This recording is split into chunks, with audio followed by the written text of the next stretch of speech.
Online dating apps ಬಗ್ಗೆ ಅಂತೂ ನಿಮಗ್ ಗೊತ್ತಿರುತ್ತಾ, ಇತ್ತೀಚೆಗೆ ತುಂಬಾ ಟ್ರೆಂಡ್ ಅಲ್ಲಿ ಇದಾವೆ. ಇಫ್ ಇನ್ ಕೇಸ್ ಈ ವಿಡಿಯೋನ ನೋಡ್ತಿರೋರಲ್ಲಿ ಯಾರಿಗಾದ್ರೂ ಈ ಡೇಟಿಂಗ್ ಆಪ್ಸ್ ಬಗ್ಗೆ ಏನೋ ನಾಲೆಡ್ಜ್ ಇಲ್ಲ ಅಂತಂದ್ರೆ ಲೆಟ್ ಮಿ ಎಕ್ಸ್ಪ್ಲೇನ್. ನೋಡಿ, 1-2 ಅಂತಲ್ಲ, ಬೇಜನ್ ಡೇಟಿಂಗ್ ಆಪ್ಸ್ ಇದಾವೆ. ಬಟ್ ಎಲ್ಲಾದ್ರದ್ದು ಫಂಕ್ಷನ್ ಅಂತೂ ಸೇಮ್. ನೀವು ಒಂದು ಅಪ್ಲಿಕೇಶನ್ ಅಲ್ಲಿ ಸೈನ್ ಅಪ್ ಮಾಡ್ಕೊಳ್ತೀರಾ, ದೆನ್ ನಿಮ್ಮ ಫೋಟೋಸ್ ನ ಅಪ್ಲೋಡ್ ಮಾಡಿ ಕೆಳಗಡೆ ಬಯೋನ ಹಾಕ್ಬೇಕು. ಲೈಕ್ ನಿಮ್ ಇಂಟ್ರೆಸ್ಟ್ ಏನು, ನಿಮ್ಗೆ ಯಾವ ತರ ಜನ ಇಷ್ಟ ಆಗ್ತಾರೆ, ಎಲ್ಲಿ ಟ್ರಾವೆಲ್ ಮಾಡ್ಲಿಕ್ಕೆ ಇಷ್ಟ, ಎಕ್ಸೆಟ್ರಾ ಎಕ್ಸೆಟ್ರಾ. ನಂತರ ಪ್ರೊಫೈಲ್ ಕ್ರಿಯೇಟ್ ಆದ್ಮೇಲೆ ಆ ನಿಮ್ಮ ಒಂದು ಪ್ರೊಫೈಲ್ನ ನಿಮ್ಮ ಲೋಕಲಲ್ಲಿ ಅದೇ ಅಪ್ಲಿಕೇಶನ್ನ, ಅದೇ ಒಂದು ಡೇಟಿಂಗ್ ಅಪ್ಲಿಕೇಶನ್ನ ಯೂಸ್ ಮಾಡ್ತಿರುವಂತಹ ಬೇರೆ ಯೂಸರ್ಸ್ಗೆ ಫಾರ್ವರ್ಡ್ ಆಗುತ್ತಾ. ಅದೇ ರೀತಿ ಅವರ ಒಂದು ಪ್ರೊಫೈಲ್ಸ್ ನಿಮಗೆ ಫಾರ್ವರ್ಡ್ ಆಗುತ್ತಾ. ಸೊ ಈಗ ನಿಮಗೆ ಫಾರ್ವರ್ಡ್ ಆಗಿರುವಂತಹ ಪ್ರೊಫೈಲ್ಸ್ ಅಲ್ಲಿ ನಿಮ್ಗೆ ಯಾರಾದ್ರೂ ಇಷ್ಟ ಆದ್ರೆ ಅವ್ರನ್ನ ರೈಟ್ ಸ್ವೈಪ್ ಮಾಡಬೇಕು, ಯಾರಾದ್ರೂ ನಿಮಗೆ ಇಷ್ಟ ಆಗಿಲ್ಲ ಅಂತಂದ್ರೆ ಅವ್ರನ್ನ ಲೆಫ್ಟ್ ಸ್ವೈಪ್ ಮಾಡಬೇಕು. ಅದೇ ರೀತಿ ಸೇಮ್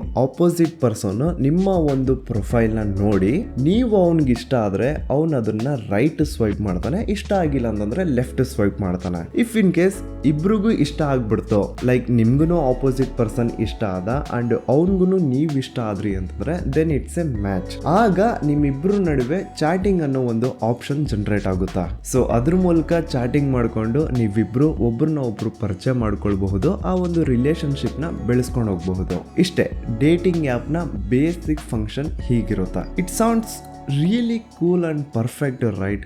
ಎಷ್ಟು ಈಸಿಯಾಗಿ ನಾವಿಲ್ಲಿ ಒಬ್ಬರನ್ನ ಬೀಳಿಸ್ಕೋಬಹುದು. ಸೊ ಇದೇ ಒಂದು ಆಸೆಯಲ್ಲಿ ಜೈಪುರ್ನ ದುಷ್ಯಂತ್ ಶರ್ಮಾ ಟಿಂಡರ್ ಅನ್ನುವಂತಹ ಒಂದು ಡೇಟಿಂಗ್ ಆಪ್ ಅಲ್ಲಿ ಒಂದು ಪ್ರೊಫೈಲ್ ನ ಕ್ರಿಯೇಟ್ ಮಾಡ್ತಾನೆ. ಈವೆನ್ ದೋ ಹೀಸ್ ಮ್ಯಾರಿಡ್, ಅವನ್ಗೆ 10-12 ವರ್ಷದ ಇಬ್ರು ಮಕ್ಳಿದಾರೆ. ಆದ್ರೂ ಅದನ್ನೆಲ್ಲ ಕೇರ್ ಮಾಡ್ದ ತನ್ನ ಮಿಡಲ್ ಕ್ಲಾಸ್ ಲೈಫ್ ಇಂದ ಸಖತ್ತು ಬೋರ್ ಆಗಿರುವಂತಹ ಅವನು ನ್ಯೂ ಎಕ್ಸೈಟ್ಮೆಂಟ್ ಗೋಸ್ಕರ ವಿವಾನ್ ಕೊಹ್ಲಿ ಅನ್ನೋ ಒಂದು ಹೆಸರಲ್ಲಿ ಒಂದು ಫೇಕ್ ಪ್ರೊಫೈಲ್ ನ ಟಿಂಡರ್ ಅನ್ನುವಂತಹ ಒಂದು ಡೇಟಿಂಗ್ ಆಪ್ ಅಲ್ಲಿ ಕ್ರಿಯೇಟ್ ಮಾಡ್ತಾನೆ.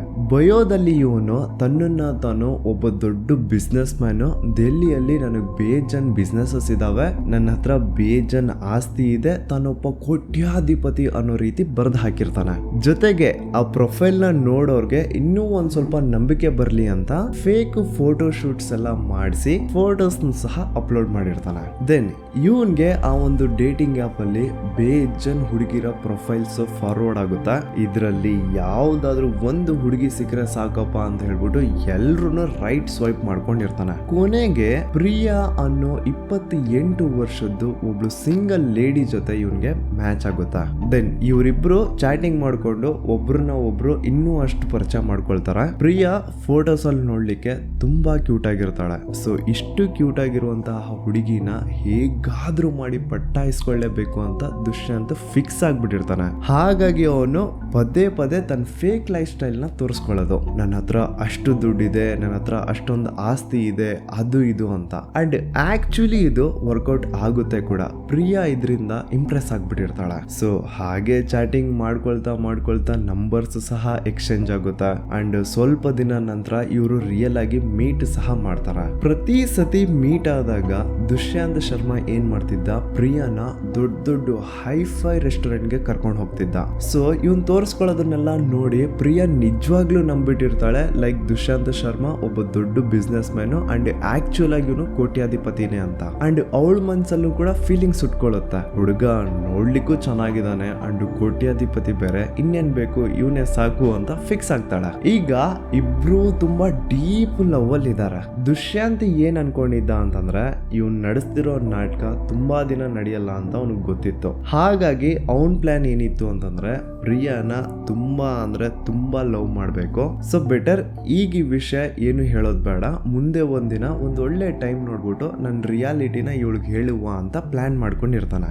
ಇವನೇನೋ ಎಲ್ಲ ಪ್ರಾಪರ್ ಆಗಿ ಪ್ಲಾನ್ ಮಾಡ್ಕೊಂಡಿದ್ದಾನೆ, ಆದ್ರೆ ವಿಧಿ ಆಟ ಬೇರೆನೆ ಇತ್ತು. ಪ್ರಿಯಾ ಮತ್ತೆ ದುಷ್ಯಂತ್ ಡೈಲಿ ಫೋನಲ್ಲಿ ಮಾತಾಡ್ಕೊಂಡು ಟೆಕ್ಸ್ಟ್ ಮಾಡ್ಕೊಂಡು ಆಗಾಗ ಮೀಟ್ ಮಾಡ್ಕೊಂಡು ತುಂಬಾ ಕ್ಲೋಸ್ ಆಗ್ಬಿಟ್ಟಿರ್ತಾರ. ಆಗ ಒಂದು ದಿನ ರಾತ್ರಿ ಪ್ರಿಯಾ ದುಷ್ಯಂತ್ಗೆ ಕಾಲ್ ಮಾಡ್ಬಿಟ್ಟು, ನನ್ ಮನೆಗೆ ನನ್ನಿಬ್ರು ಫ್ರೆಂಡ್ಸ್ ಬಂದಿದಾರ, ನೀನು ಸಹ ಮನೆಗ್ ಬಾ, ನಾನು ಅವ್ರನ್ನ ನಿನಗ್ ಪರಿಚಯ ಮಾಡಿಸ್ತೀನಿ, ಒಂದ್ 10 ನಿಮಿಷ ಅಷ್ಟೇ. ಅವ್ರು ನಮ್ಮನ್ನ ಮಾತಾಡ್ಸ್ಕೊಂಡು ವಾಪಸ್ ಹೋಗ್ಬಿಡ್ತಾರ. ಅದಾದ್ಮೇಲೆ ಇಡೀ ಮನೆಯಲ್ಲಿ ನಾವಿಬ್ರೇ ಇರ್ತೀವಿ, ಇಡೀ ರಾತ್ರಿ ನಾವಿಬ್ರು ಏನ್ ಬೇಕಾದ್ರೂ ಮಾಡಬಹುದು ಅಂತ ಆಸೆ ಹುಟ್ಟಿಸ್ತಾಳ. ಈ ಕಡೆ ದುಷ್ಯಂತ್ ಪ್ರಿಯನ ಮಾತುಗಳಿಂದ ಫುಲ್ ಟೆಂಪ್ಟ್ ಆಗ್ಬಿಡ್ತಾನೆ. ಇಷ್ಟು ದಿನದಿಂದ ಅವ್ನ್ ಯಾವ್ದು ಕಾಯ್ತಾ ಇದ್ನೋ ಇವತ್ತು ರಾತ್ರಿ ಅವನಿಗದು ಸಿಗ್ಬಿಡುತ್ತಲ್ಲ ಅಂತ ಫುಲ್ ಖುಷಿಯಾಗಿ ತನ್ನ ಹೆಂಡತಿಗೆ ಅಂಡ್ ತನ್ನ ತಂದೆಗೆ, ನಾನು ಇವತ್ತು ರಾತ್ರಿ ಒಂದು ಇಂಪಾರ್ಟೆಂಟ್ ಕೆಲ್ಸದ ಮೇಲೆ ಆಚೆ ಹೋಗ್ತಿದ್ದೀನಿ, ಬರೋಷ್ಟ್ರಲ್ಲಿ ಲೇಟ್ ಆಗ್ಬಹುದು ಅಥವಾ ಬೆಳಿಗ್ಗೆನೆ ವಾಪಸ್ ಬರಬಹುದು, ನೀವು ಆರಾಮಾಗಿ ಮಲ್ಕೊಂಡಿರಿ ಅಂತ ಹೇಳಿ ಹೊರಟ್ಬಿಡ್ತಾನೆ. ಬೆಳಿಗ್ಗೆ ಆದ ತಕ್ಷಣ ಮನೆಗೆ ವಾಪಸ್ ಬರ್ತೀನಿ ಅಂತ ಹೇಳಿ ಹೋದಂತಹ ದುಷ್ಯಂತ್ ಶರ್ಮಾ ಇನ್ ಯಾವತ್ತು ಮನೆಗೆ ವಾಪಸ್ ಬರೋದೇ ಇಲ್ಲ. Now the question is, Dushyant Sharma ಎಲ್ಲಿಗೆ ಹೋಗ್ಬಿಟ್ಟ? ಪ್ರಿಯಾ ಏನಾದ್ರೂ ಪ್ಲಾನ್ ಮಾಡಿ ಅವನ್ಗೇನಾದ್ರೂ ಮಾಡ್ಬಿಟ್ಲ? ಓಕೆ, ಮೊದಲು ಈ ಪ್ರಿಯಾ ಬಗ್ಗೆ ನಿಮಗೆ ಹೇಳಬೇಕು. ದುಷ್ಯಂತ್ ಶರ್ಮಾ ಬಗ್ಗೆ ಏನೋ ನಾನು ಕಂಪ್ಲೀಟ್ ನಿಮಗೆ ಹೇಳಿದೆ, ಆದ್ರೆ ಈ ಪ್ರಿಯಾನ ಹಿಸ್ಟ್ರಿ ಏನು ಅಂತ ನಿಮ್ಗೆ ಇನ್ನೂ ಗೊತ್ತಿಲ್ಲ. ಈ ಒಂದು ಇನ್ನೋಸೆಂಟ್ ಫೇಸ್ ಕಟ್ ಹಿಂದೆ ತುಂಬಾ ಭಯಂಕರ ರಿಯಾಲಿಟಿ ಇದೆ. ಈ ಪ್ರಿಯಾ ಅನ್ನೋಳು ಒಬ್ಳು ಸ್ಕ್ಯಾಮರ್. ಅವಳ ರಿಯಲ್ ಬಾಯ್ ಫ್ರೆಂಡ್ 20-25 ಲಕ್ಷ ಸಾಲ ಮಾಡ್ಕೊಂಡಿರ್ತಾನೆ. ಅಂಡ್ ಆ ಒಂದು ಸಾಲನ ತೀರ್ಸೋದಕ್ಕೆ ಇವಳು ಹೆಲ್ಪ್ ಮಾಡ್ತಿರ್ತಾಳೆ. ಅದು ಸ್ಕ್ಯಾಮ್ ಮಾಡಿ ದುಡ್ಡು ಬಂದ್ರು ಪರವಾಗಿಲ್ಲ, ಒಟ್ಟು ಅವಳಿಗೆ ದುಡ್ಡು ಬೇಕಿತ್ತು ಅಷ್ಟೇ. ಸೊ ಈ ತರ ಸ್ಕ್ಯಾಮ್ ಮಾಡೋ ಇಂಟೆನ್ಷನ್ಸ್ ನ ಇಟ್ಕೊಂಡು ಒಂದ್ ಒಳ್ಳೆ ಬಕ್ರನ ಹುಡುಕ್ತಾ ಇರ್ಬೇಕಾದ್ರೆ ಟಿಂಡರ್ ಅಲ್ಲಿ ದುಷ್ಯಂತ್ ಶರ್ಮಾ ಇವಳಿಗೆ ಫ್ರೆಂಡ್ ಆಗ್ತಾನೆ. ಈ ಕಡೆ ನಮ್ಮವನ್ ಬೇರೆ ಬಾಯ್ ಬಿಟ್ರೆ ನಾನು ಕೋಟ್ಯಾಧಿಪತಿ, ನಂದು ಅಷ್ಟೊಂದೆಲ್ಲ ಬಿಸ್ನೆಸಸ್ ಇದಾವೆ, ನಂದಷ್ಟೆಲ್ಲ ಆಸ್ತಿ ಇದೆ ಅಂತ ಹೇಳ್ಕೊಳ್ತಾ ಇರ್ತಾನೆ. ಈ ಕಡೆ ಪ್ರಿಯಾಗುನು ಅದೇ ಬೇಕಿರುತ್ತಾ. ಸೊ ಅವ್ನು ಹೇಳೋದನ್ನ ಎಲ್ಲಾ ಕೇಳಿಸ್ಕೊಂಡು ಅವನ್ನ ರಿಯಲ್ ಆಗಿ ಮೀಟ್ ಎಲ್ಲ ಆಗಿ ಅವನ ಬಗ್ಗೆ ಎಲ್ಲ ತಿಳ್ಕೊಂಡಾದ್ಮೇಲೆ ಪ್ರಿಯಾ ನಿಜವಾಗ್ಲೂ ಅವ್ನ್ ಕೋಟ್ಯಾಧಿಪತಿ ಅನ್ಕೊಂಡ್ಬಿಟ್ಟು ಪ್ರಿಯಾ ತನ್ನ ರಿಯಲ್ ಬಾಯ್ ಫ್ರೆಂಡ್ ಅಂಡ್ ಅವನ ಫ್ರೆಂಡ್ ಜೊತೆ ಸೇರಿ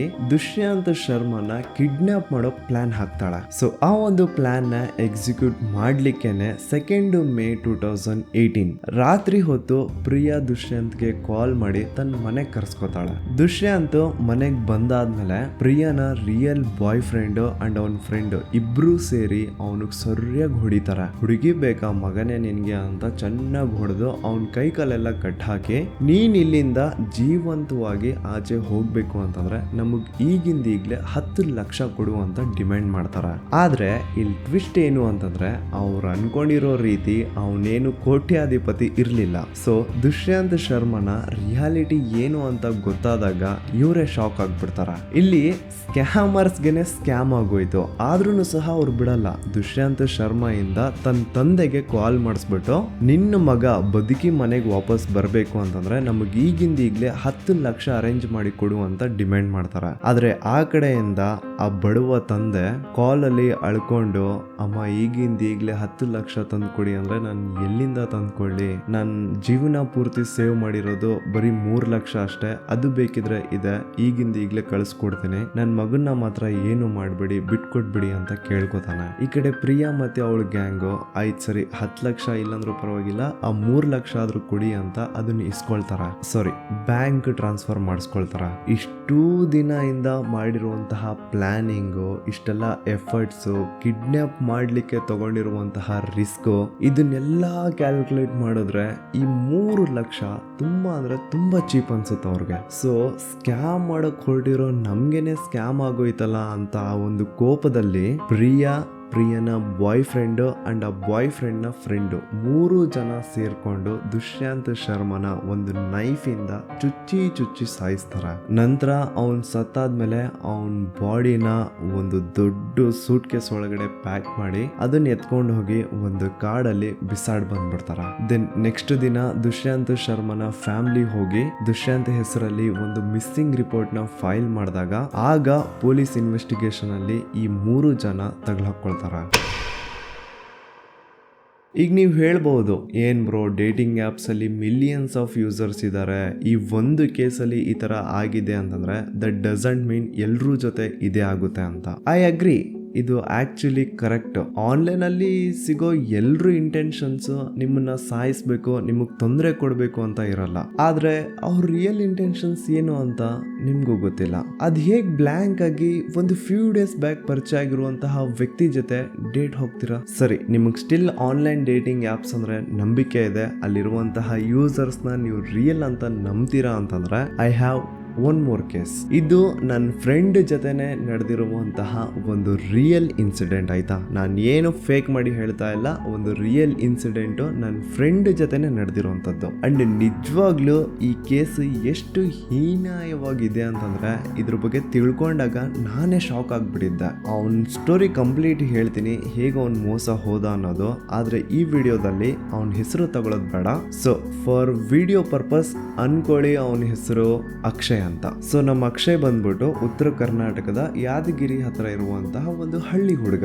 ಯಾದಗಿರಿಯಲ್ಲೇ ತನ್ನ ಸ್ಕೂಲ್ ಅಂಡ್ ಕಾಲೇಜ್ ನ ಮುಗಿಸಿ ನಂತರ ತನ್ನ ಕಮ್ಯುನಿಕೇಶನ್ ಸ್ಕಿಲ್ಸ್ ನ ಇಂಪ್ರೂವ್ ಮಾಡ್ಕೊಳ್ಳುವ ಅಂತ ಹೇಳಿ ಬೆಂಗಳೂರಿಗೆ ಬಂದು ಒಂದು ಕೋಚಿಂಗ್ ಸೆಂಟರ್ ಅಲ್ಲಿ ಅಡ್ಮಿಷನ್ ತಗೋತಾನೆ. ಅವ್ನ ಕೋಚಿಂಗ್ ನ ಟೈಮ್ ಪೀರಿಯಡ್ 6 ಮಂತ್ಸ್ ಇರುತ್ತೆ. ಅಂಡ್ 6 ಮಂತ್ಸ್ ವರೆಗೂ ಅವನು ಬ್ಯಾಂಗ್ಳೂರಲ್ಲೇ ಇರ್ತಾನೆ. ಅವನ ಜೊತೆಗೆ ಸ್ಟಡಿ ಮಾಡ್ಲಿಕ್ಕೆ ಬಂದಂತಹ ಬೇರೆ ಹುಡುಗರು ಡೈಲಿ ಒಂದೊಂದು ಹುಡುಗಿ ಜೊತೆ ಸುತ್ತಾಡ್ಕೊಂಡು ಮೂವಿ ಹೋದೆ, ಟ್ರಿಪ್ ಹೋದೆ, ಅಲ್ಲಿ ಹೋದೆ, ಇಲ್ಲಿ ಹೋದೆ ಅಂತ ಫುಲ್ ಎಂಜಾಯ್ ಮಾಡ್ತಿರ್ತಾರೆ. ಅಂಡ್ ಅವ್ನ ಫ್ರೆಂಡ್ಸ್ ನ ಲೈಫ್ ಸ್ಟೈಲ್ ಎಲ್ಲ ನೋಡಿ ಇವನ್ ಒಂಥರ ಜೆಲಸಿ ಫೀಲ್ ಆಗ್ತಿರುತ್ತೆ. ನಾನ್ ಯಾಕೆ ಇವ್ರ ತರ ಲೈಫ್ ನ ಎಂಜಾಯ್ ಮಾಡ್ತಿಲ್ಲ ಅಂತ. ಸೊ ಇವನ್ಗುನು ಎಂಜಾಯ್ ಮಾಡ್ಬೇಕು ಅನ್ನೋ ಆಸೆ ಹುಟ್ಕೊಳ್ಳುತ್ತೆ. ಹಾಗಾಗಿ ಈಗ ಹುಡುಗಿಗೋಸ್ಕರ ಹುಡುಕ್ತಾನೆ. ಇವನ್ ಹೋಗೋ ಕೋಚಿಂಗ್ ಸೆಂಟರ್ ಅಲ್ಲಿ ಆಲ್ಮೋಸ್ಟ್ ಆಲ್ ಎಲ್ಲಾ ಹುಡುಗಿರು ಆಲ್ರೆಡಿ ಕಮಿಟೆಡ್ ಇರ್ತಾರೆ. ಆಗ ಅವನೊಬ್ಬ ಫ್ರೆಂಡ್ ಬಂದ್ಬಿಟ್ಟು ಆನ್ಲೈನ್ ಡೇಟಿಂಗ್ ಅಪ್ಲಿಕೇಶನ್ಸ್ ಬಗ್ಗೆ ಹೇಳ್ತಾನೆ. ಈ ಕಡೆ ಅವ್ನ್ ಕೋಚಿಂಗ್ ಅಂತ ಏನ್ 6 ಮಂತ್ಸ್ಗೋಸ್ಕರ ಬಂದಿದ್ನೋ ಅದ್ರ ಟೈಮ್ ಮುಗೀತಾ ಇರುತ್ತೆ. ಇನ್ನೇನು ಒಂದು 10-12 ದಿನ ಮಿಗ್ಲಿರುತ್ತೆ ಅಷ್ಟೇ. ಅಷ್ಟರಲ್ಲಿ ಯಾವ್ದಾದ್ರು ಒಂದು ಹುಡುಗಿನ ಪಟ್ಟಾಯಿಸ್ಕೊಳ್ಳೇಬೇಕು ಅಂತ ಫಿಕ್ಸ್ ಆಗ್ತಾನೆ. ಹಾಗಾಗಿ ಆಲ್ತು ಫಾಲ್ತು ಎಲ್ಲಾ ಡೇಟಿಂಗ್ ಆಪ್ಸ್ ಅಲ್ಲೂ ಪ್ರೊಫೈಲ್ ಕ್ರಿಯೇಟ್ ಮಾಡಿ ಇರೋ ಬರೋ ಹುಡುಗಿರಿಗೆಲ್ಲ ರೈಟ್ ಸ್ವೈಪ್ ಮಾಡ್ತಾನೆ ಇರೋದು. ಕೊನೆಗೆ ಒಬ್ಳು ಹುಡುಗಿ ಸಿಗ್ತಾಳೆ. ಆ ಹುಡುಗಿಗೆ ಇವನ್ ಇಷ್ಟ ಆಗ್ತಾನೆ. ಅಂಡ್ ಅವಳು ನೋಡ್ಲಿಕ್ಕೆ ತುಂಬಾ ಚೆನ್ನಾಗಿರ್ತಾಳೆ. ಸೊ ಅಂತೂ ಇಂತೂ ಒಂದು ಹುಡುಗಿ ಸಿಕ್ಕಿದ್ಲಲ್ಲಪ್ಪ ಅಂತ ಅಣ್ಣ ಫುಲ್ ಖುಷಿಯಾಗಿ ಚಾಟಿಂಗ್ ಎಲ್ಲ ಮಾಡ್ಕೊಂಡು ನಂಬರ್ ಎಲ್ಲ ಎಕ್ಸ್ಚೇಂಜ್ ಆಗುತ್ತಾ. ದೆನ್ ಹಾಗೆ ಮಾತಾಡ್ಕೊಂಡು ಸ್ವಲ್ಪ ಜಾಸ್ತಿ ಕ್ಲೋಸ್ ಆದ್ಮೇಲೆ 1-2 ದಿನ ನಂತರ ಮೀಟ್ ಆಗುವ ಅಂತ ಹೇಳ್ಬಿಟ್ಟು ಇಬ್ರು ಪ್ಲಾನ್ ಮಾಡ್ಕೋತಾರ. ಆ ಹುಡುಗಿನೇ ಒಂದು ಪಬ್ ನ ಸಜೆಸ್ಟ್ ಮಾಡಿ ಈ ಒಂದು ಪಬ್ ಅಲ್ಲಿ ಇಷ್ಟೊತ್ತಿಗೆ ನಾವು ಮೀಟ್ ಆಗುವ ಅಂತ ಹೇಳ್ತಾಳೆ. ಅಣ್ಣ ಕೂಡ ಫುಲ್ ಮಸ್ತಾಗಿ ರೆಡಿ ಆಗಿ ಡೇಟ್ ಅಂತ ಹೋಗ್ತಾನೆ. ಅದು ಒಂದು ಪಬ್ಲಿಕ್ ಪ್ಲೇಸ್ ಆದ್ರಿಂದ ಅವನ್ಗೇನ್ ಭಯಾನು ಇರ್ಲಿಲ್ಲ. ಅಂಡ್ ಆ ಹುಡುಗಿ ಮೇಲೂ ಸಹ ಏನ್ ಡೌಟ್ ಇರ್ಲಿಲ್ಲ ಅವನ್ಗೆ. ಸೊ ಹೋದ, ಪಬ್ಬಲ್ ಹೋದ. ಒಂದ್ ಸ್ವಲ್ಪ ಹೊತ್ತು ನಂತರ ಆ ಹುಡುಗಿನೂ ಬರ್ತಾಳೆ. ಸೊ ಇಬ್ರು ಹೋಗ್ತಾರೆ, ಕೂತ್ಕೊಳ್ತಾರೆ, ಒಂದ್ ಸ್ವಲ್ಪ ಮಾತಾಡ್ತಾರೆ, ತಿಂತಾರೆ. ನಂತರ ಮ್ಯೂಸಿಕ್ ಪ್ಲೇ ಆಗುತ್ತೆ. ಒಂದ್ ಸ್ವಲ್ಪ ಡ್ರಿಂಕ್ಸ್ ಮಾಡ್ತಾರೆ. ಮ್ಯೂಸಿಕ್ ನ ಎಂಜಾಯ್ ಮಾಡ್ತಾ ಡ್ಯಾನ್ಸ್ ಮಾಡ್ಕೊಂಡು ಬಾಡಿ ಟು ಬಾಡಿ ಟಚ್ ಆಗುತ್ತಾ.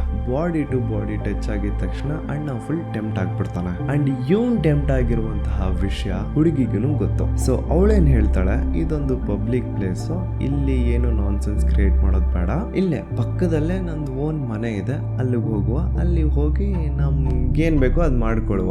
ಅರ್ಥ ಆಯ್ತು ತಾನೆ. ಸೊ ಈ ತರ ಆಸೆ ಹುಟ್ಟಿಸಿ ಅವನ್ಗೆ ತನ್ನ ಮನೆ ಕರ್ಕೊಂಡು ಹೋಗ್ತಾಳೆ. ಅಣ್ಣ ಆಲ್ರೆಡಿ ಡ್ರಿಂಕ್ಸ್ ಮಾಡಿ ಸ್ವಲ್ಪ ನಶೆಲಿದ್ದ. ಅವನ್ಗೇನ್ ನಡೀತಿದೆ ಅನ್ನೋದು ಕ್ಲಿಯರ್ ಇರ್ಲಿಲ್ಲ. ಮನೆಗೆ ಹೋದಾದ್ಮೇಲೆ ಇವನ್ ಸ್ವಲ್ಪ ನಶೆಲಿರೋದನ್ನ ಅವಳು ನೋಡಿ ಇವನ್ನ ಒಂದ್ ಬೆಡ್ ಮೇಲೆ ಮಲಗಿಸ್ತಾಳೆ. ನೀನ್ ಇಲ್ಲೇ ಮಲಗಿರೋ, ಒಂದ್ 5-10 ಮಿನಿಟ್ಸ್ ನಾನು ಫ್ರೆಶ್ ಅಪ್ ಆಗಿ ಬರ್ತೀನಿ ಅಂತ ಹೋಗಿ ಅವಳು ಸ್ನಾನ ಗಿನೆಲ್ಲ ಮಾಡ್ಕೊಂಡು ಬರ್ತಾಳೆ. ಸೊ ಅವಳು ಸ್ನಾನ ಮಾಡ್ಕೊಂಡು ಬಂದಾದ್ಮೇಲೆ ನಾವು ಅಲ್ಲಿ ಪಬ್ ಅಲ್ಲಿ ಏನು ಊಟ ಮಾಡ್ಲಿಲ್ಲ. ಸೊ ನಾನು ನಿನ್ಗೋಸ್ಕರ ಊಟ ಆರ್ಡರ್ ಮಾಡಿದ್ದೆ, ಕೆಳಗಡೆ ಡೆಲಿವರಿ ಬಾಯ್ ವೇಟ್ ಮಾಡ್ತಿದ್ದಾನೆ, ನಾನು ಹೋಗಿ ಊಟ ಕಲೆಕ್ಟ್ ಮಾಡ್ಕೊಂಡ್ ಬರ್ತೀನಿ ಅಂತ ಹೋಗ್ತಾಳೆ. ಹೋಗೋವಳು ಸುಮ್ನೆ ಹೋಗ್ತಾಳ, ರೂಮ್ ಡೋರ್ ನ ಆಚೆಗಡೆಯಿಂದ ಲಾಕ್ ಮಾಡ್ಕೊಂಡು ಹೋಗ್ತಾಳ. ಈ ಕಡೆ ಅಕ್ಷಯ್ಗೆ ಇದು ಚೂರು ಸ್ಟ್ರೇಂಜ್ ಅನಿಸ್ತು. ಇದೇನಪ್ಪ ಹೊರಗಡೆಯಿಂದ ಚಿಲುಕ್ನ ಹಾಕೊಂಡು ಹೋಗ್ಬಿಟ್ಲಲ್ಲ ಇವಳು ಅಂತ ಸ್ವಲ್ಪ ಡೌಟ್ ಪಡ್ತಾನೆ. ಆದ್ರೂ ಬಿಡು ಹೋಗ್ಲಿ, ಸಿಗುತ್ತಲ್ಲ ಇವತ್ತು ನೈಟು ಅಂತ ಅಣ್ಣ ಫುಲ್ ಆಸೆಲ್ ಕಾಯ್ತಾ ಇರ್ತಾನೆ. ನೋಡ್ತಾನೆ 10 ನಿಮಿಷ ಆಯ್ತು, 20 ನಿಮಿಷ ಆಯ್ತು, ಅರ್ಧ ಗಂಟೆ ಆಯ್ತು, 1 ಅವರ್ ಆಯ್ತು, ಆ ಹುಡುಗಿ ಬರ್ಲೇ ಇಲ್ಲ. ಇವನ್ ಬೇರೆ ನಶೆಯಲ್ಲಿ ಇರ್ತಾನೆ. ಸೊ ವೆಯ್ಟ್ ಮಾಡ್ತಾ ಸಾಕಾಗಿ ಇವನು ಮಲ್ಕೊಂಡ್ಬಿಟ್ಟಿರ್ತಾನೆ. ದೆನ್ ಒಂದ್ ಸ್ವಲ್ಪ ಹೊತ್ತಿನ ನಂತರ ರೂಮ್ ಡೋರ್ ಓಪನ್ ಆಗೋ ಸೌಂಡ್ ಆಗುತ್ತೆ. ಅಂಡ್ ಆ ಒಂದು ಸೌಂಡ್ ಇಂದ ಇವನ್ಗೂ ಎಚ್ಚರ ಆಗುತ್ತಾ. ನಶೆಲ್ಲಿದ್ದಾನೆ ಅಣ್ಣ, ಫುಲ್ ಎಚ್ಚರ ಏನಾಗಿಲ್ಲ ಇವನ್ಗೆ, ಸ್ಟಿಲ್ ನಶೆಲ್ಲಿದ್ದಾನೆ ಅವನು. ಆ ಒಂದು ನಶೆಯಲ್ಲಿ, ಆ ಒಂದು ಮೊಬ್ಬಲ್ಲಿ ಅವ್ನು ನೋಡಿದ್ ಏನು ಅಂತಂದ್ರೆ 3 ಜನ ನೈಜೀರಿಯನ್ಸ್ ಗಂಡು ಮಕ್ಕಳು, ಫುಲ್ ದಷ್ಟು ಪುಷ್ಟವಾಗಿರ್ತಾರೆ ಅವರು. ಆ 3 ಜನ ರೂಮ್ ಒಳಗಡೆ ಎಂಟರ್ ಆಗ್ತಾರೆ. ಅಂಡ್ ಆ ಹುಡುಗಿ ಹಿಂದ್ಗಡೆ, ಆ ಹುಡುಗಿ ಎಂಜಾಯ್ ಮಾಡಿ ಅಂತ ಆ 3 ಜನನ ಒಳಗಡೆ ಕಳಿಸ್ಬಿಟ್ಟು ಹೊರಗಡೆಯಿಂದ ರೂಮ್ ಡೋರ್ ನ ಕ್ಲೋಸ್ ಮಾಡ್ಬಿಡ್ತಾಳ. ಈಗ ಅರ್ಥ ಮಾಡ್ಕೊಳ್ಳಿ, ಆ 3 ಜನ ನೈಜೀರಿಯನ್ಸ್ ಗಂಡಸರಿಗೆ ಗಂಡಸರಂದ್ರೇನೆ ಇಷ್ಟ ಇರುತ್ತೆ. ಸೊ ಆ ಒಂದು ರೂಮ್ ಅಲ್ಲಿ ಆ 3 ಜನ ಸೇರ್ಕೊಂಡು ಆ ಹುಡುಗನ್ಗೆ ಏನ್ ಮಾಡಿರ್ಬೋದು ಅಂತ ನೀವೇ ಗೆಸ್ ಮಾಡಿ, ನಾನೇನು ಹೇಳಲ್ಲ. ಸೊ ನೀವೇನ್ ಗೆಸ್ ಮಾಡಿದ್ರೋ ಅದೇ ನಿಜ. ಆ ಹುಡುಗನ್ನ ಆ 3 ಜನ ನೈಜೀರಿಯನ್ಸ್ ಸೇರಿ ರೇಪ್ ಮಾಡ್ತಾರೆ. ಅವ್ನ್ ಲಿಟ್ರಲಿ ಬೆಳಗ್ಗೆ ನಶೆ ಎಲ್ಲ ಹೋಗಾದ್ಮೇಲೆ ಎಚ್ಚರ ಆಗುತ್ತೆ. ಎಚ್ಚರ ಆದ್ಮೇಲೆ ಅವ್ನಿಗೆ ಎದ್ದು ನಡಿಯೋಕ್ಕೂ ಆಗಲ್ಲ. ಬ್ಯಾಕ್ ಅಲ್ಲಿ ಅಷ್ಟು ಪೇನ್ ಇರುತ್ತೆ ಅಂತ. ಆದ್ರೂ ಅವನು ಹಂಗೋ ಹಿಂಗೋ ಮಾಡಿ ಆ ಮನೆಯಿಂದ ಹೊರಗಡೆ ಬಂದು ಒಂದು ಕ್ಯಾಬ್ನ ಬುಕ್ ಮಾಡಿ ತನ್ನ PGಗೆ ವಾಪಸ್ ಬರ್ತಾನೆ. ಅವನ ಸಿಚುವೇಶನ್ ಅಷ್ಟು ವರ್ಸ್ಟ್ ಇರೋದು ನೋಡ್ಬಿಟ್ಟು ಅವನ ಫ್ರೆಂಡ್ಸ್ ಎಲ್ಲ ಭಯ ಬಿದ್ದು ಅವನ್ನ ವಾಪಸ್ ಊರಿಗೆ ಕಳಿಸ್ಬಿಡ್ತಾರೆ ಒಂದು ಕಾರ್ ಮಾಡಿ. ಊರಿಗೆ ಹೋದ್ಮೇಲೆ ಅಲ್ಲಿ ಅವನ ಸಿಚುವೇಶನ್ನ ಅವನ ಕಂಡೀಷನ್ನ ನೋಡಿ ಅವ್ರ ಮನೆಯವರೆಲ್ಲ ಫುಲ್ ಗಾಬರಿ ಆಗ್ಬಿಟ್ಟು ಏನಾಯ್ತು ಮಗನೇ ನಿನ್ ಜೊತೆ ಅಂತ ಕೇಳಿದಾಗ ಆಗ ಅವನು ಬಾಯ್ ಬಿಟ್ಟು ಈ ತರ ಎಲ್ಲ ಆಯ್ತಮ್ಮ, ಈ ತರ 3 ಜನ ಸೇರ್ಕೊಂಡು ನನ್ನ ರೇಪ್ ಮಾಡಿಬಿಟ್ರು ಅಂತ ಹೇಳ್ತಾನೆ. ಲಿಟ್ರಲಿ ಹೆಂಗೆ ಹೇಳಲಿ ನಾನು, ಅವನು ಬ್ಯಾಕ್ ಪಾರ್ಟಿಗೆ ಅವನ ಬ್ಯಾಕ್ ಪ್ರೈವೇಟ್ ಪಾರ್ಟ್ ಹತ್ರ 8 ಹೊಲಿಗೆ ಹಾಕಿದ್ರಂತೆ ಡಾಕ್ಟರು. ಅವನು ಏನಾದರೂ ಬಾತ್ರೂಮು ಅಥವಾ ವಾಶ್ರೂಮ್ ಹೋಗಬೇಕು ಅಂತಂದರೆ ನರ್ಕ ಕಾಣ್ತಿದ್ದಂತೆ, ಅಷ್ಟು ಪೇನ್ ಅವನಿಗೆ. ಈ ಒಂದು ನನ್ನ ಫ್ರೆಂಡ್ ಜೊತೆ ನಡೆದಿರುವಂತಹ ಇನ್ಸಿಡೆಂಟು ನನಗೆ ಗೊತ್ತಾದಾಗ ಫಸ್ಟ್ ಆಫ್ ಆಲ್ ನಾನು ಇದನ್ನು ನಂಬೇ ಇಲ್ಲ. ಆದರೆ ಯಾವಾಗಿದು ನಿಜವಾಗ್ಲೂ ನಡೆದಿದೆ ಅಂತ ಅವನೇ ಬಂದು ನನ್ನ ಹತ್ರ ತನ್ನ ಪೇನ್ನ ಹೇಳ್ಕೊಂಡ, ಆಗ ನನಗೆ ನಂಬಿಕೆ ಬಂತು. ಈಗ ನೀವು ಹೇಳ್ಬೋದು, ಹಾಗಿದ್ರೆ ಬ್ರೋ ಅವ್ನು ಕಂಪ್ಲೇಂಟ್ ಮಾಡ್ಬೋದಾಗಿತ್ತಲ್ಲ, ಅವ್ನು ಯಾಕೆ ಕಂಪ್ಲೇಂಟ್ ಕೊಟ್ಟಿಲ್ಲ ಅಂತ. ನೋಡಿ, ಸಿಟಿ ಕಡೆ ಆದ್ರೆ ನಾವೆಲ್ಲ ತುಂಬಾ ಎಜುಕೇಟೆಡ್ ಇದೀವಿ, ಇಂಥ ಸಿಚುವೇಶನ್ ಎಲ್ಲ ಹೆಂಗ್ ರಿಯಾಕ್ಟ್ ಮಾಡಬೇಕು ಅಂಬೋದೆಲ್ಲ ನಮಗ್ ಚೆನ್ನಾಗಿ ಗೊತ್ತಿದೆ. ಆದ್ರೆ ಹಳ್ಳಿ ಕಡೆ ಒಬ್ಬ ಹುಡುಗನ ಜೊತೆ ಇದೆಲ್ಲ ಆಗಿದೆ ಅಂತ ಏನಾದ್ರು ಗೊತ್ತಾಯ್ತು ಅಂತಂದ್ರೆ ಹೆವಿ ಕಾಮಿಡಿ ಮಾಡ್ಬಿಡ್ತಾರೆ. ಅವ್ರ ಮನೆ ಮರ್ಯಾದೆ ಎಲ್ಲ ಹೋಯ್ತು ಅನ್ಕೋಬಿಡಿ. ಸೊ ಹಾಗಾಗಿ ಅದನ್ನ ಯೋಚನೆ ಮಾಡಿ ಅವನು ಕೂಡ ಇದ್ರ ಬಗ್ಗೆ ಜಾಸ್ತಿ ಯಾರ ಹತ್ರನೂ ಡಿಸ್ಕಸ್ ಮಾಡಿಲ್ಲ, ಕ್ಲೋಸ್ ಇರೋರ್ಗಷ್ಟೇ ಆಗಿರೋದನ್ನ ಹೇಳ್ಕೊಂಡಿದ್ದಾನೆ. ಸೊ ಐ ಹೋಪ್ ಕಲ್ಟಿ ಗ್ಯಾಂಗ್ ಈ ಒಂದು 2 ಇನ್ಸಿಡೆಂಟ್ಸ್ ನ ಕೇಳಾದ್ಮೇಲೆ ಆದ್ರೂ ನೀವು ಒಂಚೂರು ಹುಷಾರಾಗ್ತೀರಾ ಅನ್ಕೊಂಡಿದ್ದೀನಿ. ಈ ಆನ್ಲೈನ್ ಡೇಟಿಂಗ್ ಆಪ್ಸ್ ಅದ್ರಲ್ಲಿ ಸಿಗೋ ಯೂಸರ್ಸ್ ಅದೆಲ್ಲ ಫೇಕ್ ಆಯ್ತಾ, don't fall for it. Old school type love ಮಾಡಿ ಆಯ್ತಾ, ಅದೇ ತುಂಬಾ ಗ್ರೇಟ್. ಇಲ್ಲ ಅಂದ್ರೆ ಹುಡುಗಿರ್ ಸಾವಾಸನೆ ಯಾಕೆ ಬೇಕು ಗುರು. ಅಣ್ಣ ಬಾಂಡ್ ಮೂವಿನ ಒಂದ್ ಸಾಂಗ್ ಅಲ್ಲಿ ಒಂದ್ ಲೈನ್ ಇದೆ, ಬರುವಾಗ ಬೆತ್ತಲೆ ಹೋಗುವಾಗ ಬೆತ್ತಲೆ, ಸೆಂಟ್ರಲ್ಲಿ ಹೆಣ್ಣು ಹುಣ್ಣು ಮಣ್ಣು ಯಾಕಲೆ.